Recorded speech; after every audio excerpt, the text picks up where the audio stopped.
I'm from Bulgaria. We've been living in Denmark for 4 years with my family. And I would like to share with you the lessons that God have taught me during the years. When I think about my Christian life, I think that it started with the prayers of my great-grandmother. All the people who knew her said that we as a family are blessed because of her prayers. She was illiterate, but she knew the Bible by heart. And when the people came to comfort her in her sickness, indeed, they got encouragement. But my grandma stopped going to the church when she got married, and my mom was not raised in the church, neither did I. But I've always believed as a little kid in God and had this imaginary, special childish image about Him when I was talking to Him. After the fall of the communist regime in 1990, we were walking with my mom and saw a sign of a church, and she recalled that her great-grandma once went to a church.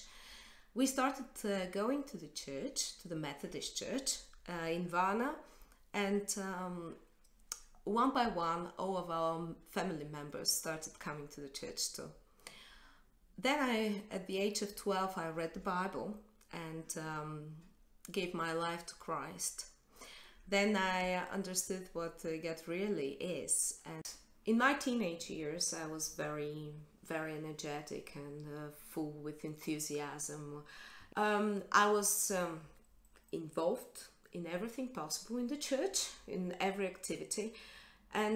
But I couldn't understand some things when the elders talked about health issues, praying for their health. I thought that we need to think mainly about our spiritual growth and our spirituality, and I couldn't understand why they're so concerned about health.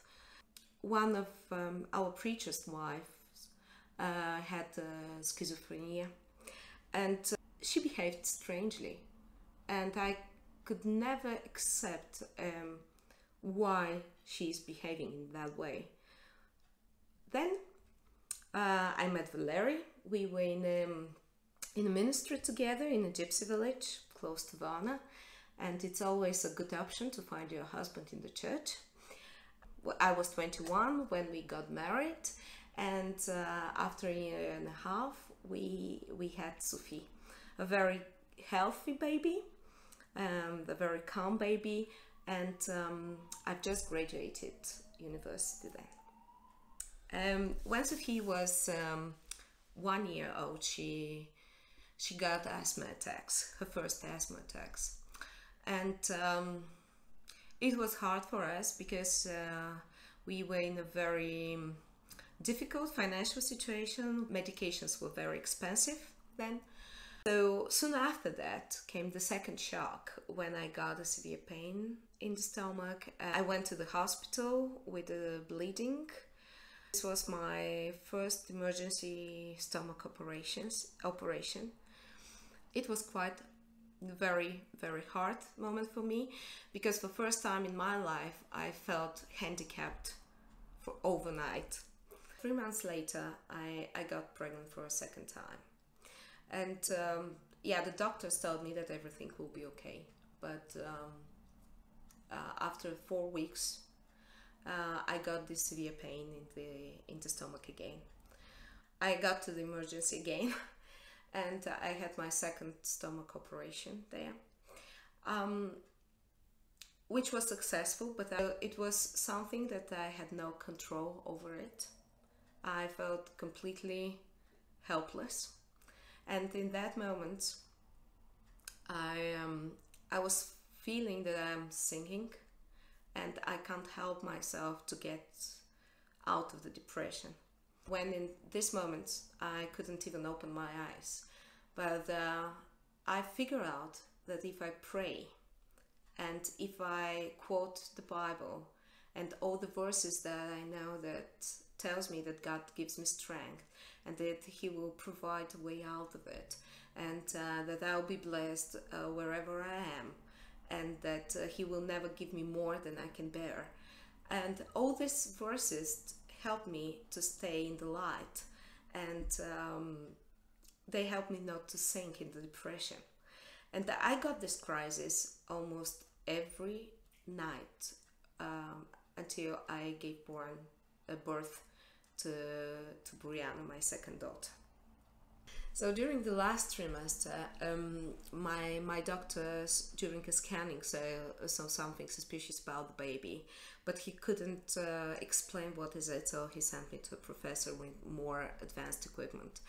The professor told me that it's a miracle that my doctor has had seen something with his ancient equipment, and that this is a very rare case of a baby having a tumor, of the ovary tumor. So he said that it helped them to prepare themselves for the birth of the kid. Soon after that, we were in the church, and so everybody knew about this and prayed about this. And one of my friends called me and told me, do you know, I believe that God wants us to have healthy babies, so he can remove this tumor from the baby. And I said, I know that God can remove the tumor, but in my heart, I feel that God was telling me that he's not going to remove the tumor. Yeah, it wasn't a problem of faith. God can work in a different way, not even if he places us in places where we feel lost, confused, and afraid or terrified. So God guided us through all this time, and he met us with new people who helped us and prepared us for the moment of having Brianna and having the operation afterwards. Valerie was working with a lady who had a daughter with the same problem, and they experienced the same thing 2 years before us and could tell us step by step what they had passed through. When Brianna was born, we were prepared. We told everything to the doctors, and the professor came, a surgeon, and checked her and sent us home for 20 days. She was a completely normal baby, and if we didn't know that there was a problem, she could just pass away without anybody knowing what's going on with her.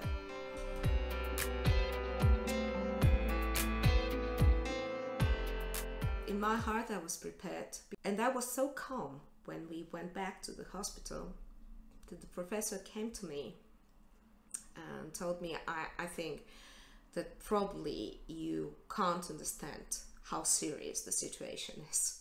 I said, okay, I think that I can completely understand what the situation is, but you can tell me, do you know that there might be complications? And I said, yes, I know this. And he said, but you're so calm. And I said, yes, because I'm sure that God will lead and help you to perform the operation successfully. And he said, yes, you're right, that only God can guide us in this. At that moment, you know that you need to trust in God. It doesn't matter what is the outcome. Everything that you have should be committed to God 100%, even your own child.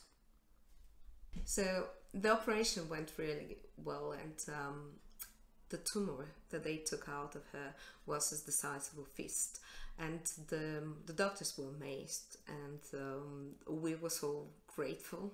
We had some hard moments after that, but she grew up as a wonderful young lady. This is not the miracle that the people expected, a great miracle for healing or prosperity. But this is more than that, I think. This is to live a life of miracle daily and to see how God guides you and how he performs miracles for you and leads you to a blessed life.